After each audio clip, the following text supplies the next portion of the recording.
সরস্বতী পুজোর দিন যদি এই একটি ফল এবং এই একটি ফুল কোথাও দেখতে পান তাহলে অবশ্যই বাড়িতে নিয়ে আসুন এবং মা সরস্বতীর চরণে অর্পণ করুন। এর ফলে আপনার শিক্ষা এবং কর্মজীবনে সফলতা আসবে আর কেউ আটকাতে পারবে না। যেদিকেই আপনি যাবেন সেদিকেই সফলতা পাবেন। নমস্কার বন্ধুরা, ভক্তিমূলক কথা চ্যানেলে জানাই আপনাদের সকলকে স্বাগত। বন্ধুরা, আশা করছি ঈশ্বরের আশীর্বাদে আপনারা প্রত্যেকেই ভালো আছেন এবং সুস্থই আছেন। সামনেই আসতে চলেছে সরস্বতী পুজো, আর হাতে গোনা কয়েকদিন বাকি। আগামী সোমবার ৩রা ফেব্রুয়ারি সরস্বতী পুজো উদযাপিত হবে। এই দিনটির জন্য বিশেষ করে শিক্ষার্থীরা অপেক্ষা করে থাকেন। যদিও এই দিনটি সবার কাছেই অত্যন্ত গুরুত্বপূর্ণ। জ্ঞান এবং বুদ্ধির প্রয়োজন আমাদের সকলেরই জীবনে প্রতিটি পদক্ষেপেই লেগে থাকে। তাই সরস্বতী পুজোর দিনটিতে প্রত্যেকেই কিন্তু উৎসব এবং আনন্দে মেতে ওঠেন।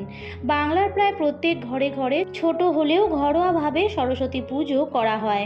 এছাড়াও স্কুল, কলেজ এবং বিভিন্ন শিক্ষা প্রতিষ্ঠানেও সরস্বতী পুজো হয়ে থাকে। আজকের ভিডিওতে আমি আপনাদের সঙ্গে শেয়ার করব যে সরস্বতী পুজোর দিনে কোন বিশেষ একটি ফল এবং কোন বিশেষ একটি ফুল অবশ্যই মা সরস্বতীর চরণে আপনারা অর্পণ করবেন এবং সকালবেলায় ঘুম থেকে উঠে প্রথম আপনারা কোন শব্দ বলবেন। যদি আপনাদের কর্মজীবনে কোনো বাধা বিপত্তি থাকে যার ফলে আপনার জীবনে উন্নতি আসছে না, অথবা আপনি চাকরির জন্য চেষ্টা করছেন বা উচ্চ শিক্ষার পথে বাঁধা, এই সমস্ত কিছুই কিন্তু দূর হয়ে যাবে। মা সরস্বতীর আশীর্বাদে জীবনে অবশ্যই সাফল্য আসবে। চলুন বন্ধুরা, ভিডিওটি শুরু করা যাক। তবে মূল পর্বে যাওয়ার আগে আমার সকল বন্ধুদের কাছে একটাই অনুরোধ করব যে ভিডিওটি সম্পূর্ণরূপে দেখবেন এবং দেখার পর যদি ভালো লাগে তাহলে অবশ্যই একটি লাইক করবেন এবং কমেন্টসে লিখবেন জয় মা সরস্বতীর জয়।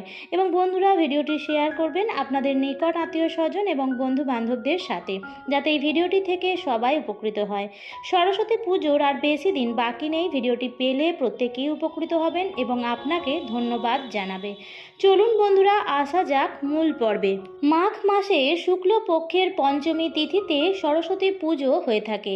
বসন্তকালের এই উৎসবটি হয় বলে একে বসন্ত পঞ্চমীও বলা হয়ে থাকে। অনেকে আবার শ্রী পঞ্চমীও বলে থাকেন। এই বছর এই দিনটি পড়েছে 20 মাঘ 1431, ইংরেজির 3রা ফেব্রুয়ারি 2025 সোমবার দিন। তবে পঞ্চমী পড়ছে রবিবার, অর্থাৎ আগের দিন সকাল 12টা বেজে 14 মিনিট থেকে, এবং পঞ্চমী থাকবে সোমবার সকাল 9টা বেজে 59 মিনিট পর্যন্ত। তাই বন্ধুরা, আপনারা সেই সময়ের মধ্যেই সরস্বতী পুজো ও পুষ্পাঞ্জলি দেওয়ার চেষ্টা অবশ্যই করবেন। কিন্তু পুজো করার আগে এই শুভ দিনে আমাদের কিন্তু কিছু বিশেষ কাজ সবাইকেই করতে হবে, তাহলেই আমরা প্রকৃত অর্থে মা সরস্বতীর আশীর্বাদ পাব। বসন্ত পঞ্চমী তিথিতে অত্যন্ত পূর্ণ একটি তিথি, তাই এই দিন বেশি বেলা পর্যন্ত ঘুমাবেন না। খুব সকাল সকাল শয্যা ত্যাগ করবেন। চেষ্টা করবেন ব্রাহ্ম মুহূর্তে অর্থাৎ সূর্যোদয়ের আগে শয্যা ত্যাগ করার, এবং বিছানায় বসেই প্রথমেই যে কাজটি আপনারা সবার প্রথমেই করবেন, অর্থাৎ দিনের শুরুতেই প্রথম যে কাজটি আপনারা করবেন তা হচ্ছে নিজের হাতের করতল দর্শন করা। বন্ধুরা, এই জিনিসটি কিন্তু অত্যন্ত ভালো একটি জিনিস। নিজের হাতের তালু দর্শন করলে সৌভাগ্য লাভ করা যায়। বলা হয় যে করাগ্রে বসতে লক্ষ্মী, কর মধ্যে সরস্বতী, করমূলে তু গোবিন্দ, প্রভাতে কা দর্শনম। অর্থাৎ আপনার হাতের সামনের অংশে ধনদেবী, মাঝখানে মা সরস্বতীর বাস এবং গোবিন্দ অর্থাৎ ভগবান বিষ্ণু উৎপত্তি স্থলে অবস্থান করেন। তাই সকালে সবার প্রথমেই নিজের হাতের তালুই দর্শন করা উচিত। এই দিনটি যেহেতু একটি বিশেষ দিন, তাই হাতের তালু দর্শন করে মা সরস্বতীর যে কোনো মন্ত্র আপনারা উচ্চারণ করতে পারেন, অথবা মা সরস্বতীকে মনে মনে আপনারা স্মরণও করতে পারেন। এই বিশেষ দিনের শুরুটাই যদি আপনারা মা সরস্বতীর নাম দিয়ে করেন তাহলে মা সরস্বতীর আশীর্বাদ আপনারা অবশ্যই পাবেন। তারপর শয্যা ত্যাগ করার পরে আপনারা শুদ্ধ হয়ে নেবেন, অর্থাৎ স্নান সেরে নেবেন। সেই দিন স্নানের জলে আপনারা কাঁচা হলুদ মেখে তারপর আপনারা স্নান করতে পারেন, এবং স্নান করার পরে পরিষ্কার শুদ্ধ বস্ত্র পরে, বিশেষ করে সাদা বা হলুদ রঙের বস্ত্র আপনারা পরতে পারেন। মা সরস্বতীর এই দুটি রঙই অত্যন্ত প্রিয়। সাদা বা হলুদ রঙের নতুন বস্ত্র পরে অথবা কাঁচা বস্ত্র পরে মাথায় এবং বস্ত্রে সামান্য গঙ্গা জলের ছিটে দিয়ে তারপরেই আপনারা সরস্বতী পুজোর জোগাড় করবেন। সরস্বতী পুজো সকালবেলার দিকেই হয়, তাই জোগাড় চলে একেবারে সকালবেলা থেকেই। মা সরস্বতীকে যেখানে বসাবেন সেখানে খুব সুন্দরভাবে আলপনা দেবেন। মা সরস্বতীর যে বেদিতে মাকে বসাবেন সেখানে একটি সাদা বা হলুদ রঙের নতুন আসন বেছাতে ভুলবেন না এবং তার আগে অবশ্যই স্থানটি পরিষ্কার পরিচ্ছন্ন করে নেবেন। মা সরস্বতীর সামনে মা সরস্বতীর প্রিয় কিছু জিনিস আছে, সেগুলি নিবেদন করতে একদমই ভুলবেন না। মা সরস্বতীর পুজো যে ফুল ছাড়া একদমই অসম্পূর্ণ, সেটি হচ্ছে কাঁচা হলুদ রঙের গাঁদা ফুল অথবা হলুদ রঙের যে কোনো ফুল। এছাড়াও পলাশ ফুল মা সরস্বতীর অত্যন্ত প্রিয়। এছাড়াও সাদা পদ্ম মা সরস্বতীর অত্যন্ত প্রিয়। তাই এই জিনিসগুলি জোগাড় করার চেষ্টা করবেন। আমের মুকুল জোগাড় করার চেষ্টা করবেন। তাছাড়াও আম্রপল্লব, দুব্বা, বেলপাতা, সাদা ফুল, হলুদ ফুল, পলাশ ফুলের সমস্ত জিনিস জোগাড় করে তারপরেই পুজোয় বসবেন। প্রিয় ফলের মধ্যে প্রথমেই আসি নারকেলি কুল। নারকেলি কুল কিন্তু সরস্বতী পুজোর আগে একদমই মুখে তুলবেন না এবং মা সরস্বতীর কাছে যে ভোগ নিবেদন করবেন তার মধ্যে গোটা ফল এবং কুচো ফল দুটোতেই যেন থাকে নারকেলি কুল। এই সময় নারকেলি কুল খুব ভালোভাবে বাজারে পাওয়া যায়, তাই জোগাড় করতে কোনো রকম অসুবিধা হবে না। মা সরস্বতীকে আপনারা ভোগ হিসেবে অবশ্যই যে 5 ফল নিবেদন করবেন তার মধ্যে অবশ্যই দিতে হবে নারকেলি কুল এবং মা সরস্বতীর প্রিয় ভোগের কথাও আমি বলে দিচ্ছি, যেগুলো অবশ্যই আপনারা নিবেদন করবেন। ভোগের মধ্যে প্রথমেই আসে সাদা বা হলুদ রঙের যে কোনো মিষ্টি।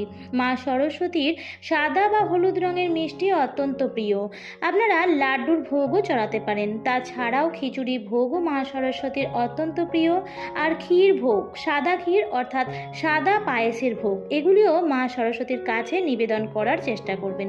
সরস্বতী পুজোয় হলুদ রঙের মিষ্টি নিবেদন করলে বলা হয় দুর্ভাগ্য কাটে এবং জীবনে সফলতা আসে। মা সরস্বতীর কৃপা দৃষ্টি না থাকলে আপনারা জীবনে সফল হতে পারবেন না এবং অসফল ব্যক্তির কাছে না সুখ থাকে না সৌভাগ্য থাকে। তাই বন্ধুরা, মা সরস্বতীর পুজোর দিন অবশ্যই মায়ের কাছে এই জিনিসগুলি অর্পণ করুন। আমি এখানে প্রিয় ফল, প্রিয় ফুল এবং প্রিয় মিষ্টির কথা বলে দিয়েছি। সেগুলো জোগাড় করে তারপরে আপনারা পুজোয় বসবেন। আর সরস্বতী পুজো উপবাস করেই করতে হয়। সকালবেলার কিছুক্ষণের উপবাসে এমন কিছু অসুবিধা হবে না, তাই উপবাস থেকেই পুজো করবেন। পুজোর কিছুক্ষণ পরে আপনারা যে ভোগ নিবেদন করেছিলেন তার মধ্যে থেকে একটি সাদা এবং হলুদ রঙের মিষ্টি অবশ্যই গ্রহণ করবেন। আপনারা একটি সাদা বাতাসাও খেতে পারেন। এছাড়াও খিচুড়ি ভোগও খেতে পারেন। যে কোনো সাদা বা হলুদ রঙের অন্যের কোনো খাবার যদি আপনারা ভোগ হিসেবে খেতে পারেন তাহলে কিন্তু অত্যন্তই ভালো।